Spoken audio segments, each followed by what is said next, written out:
আসসালামু আলাইকুম। এই যে কোরিয়াতে বাঙালি সবজি, বিশাল বড় চাল কুমড়।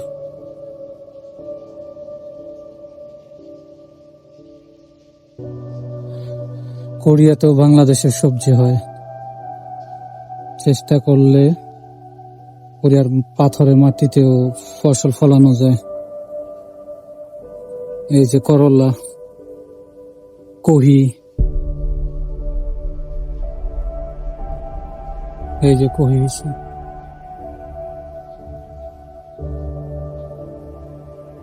আস্তে আস্তে শীত পড়ে যাওয়ার কারণে এখন গাছ মারা যাইতেছে।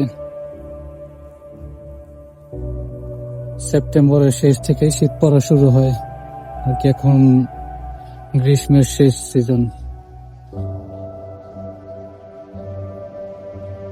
এই যে এখানে আরেকটা,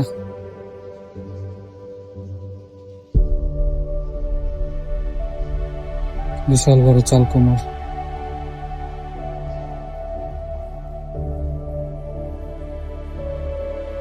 এই যে এখানে ছোট টমেটো আর কাঁচামরিচ।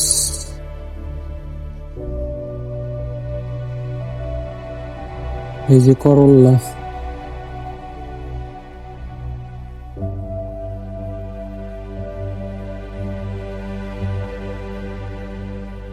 তো আমরা প্রবাসীরা বিদেশের মাটিতে কাজ করে আবার সবজি ও ফসলও ফলাইতে পারি, কিন্তু বাংলাদেশে গেলে অধিকাংশ মানুষই কাজ করতে চায় না। অথচ কোরিয়াতে এত কষ্টের কাজ করার পরও আবার সবজি চাষ করা হয়।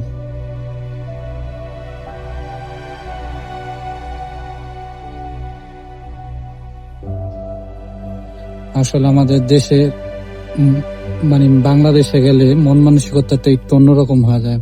সবসময় আমরা ভাবি মানুষ কি বলবো, এত বছর বিদেশ থাকার পর আবার দেশে এসে চাষাবাদ করে।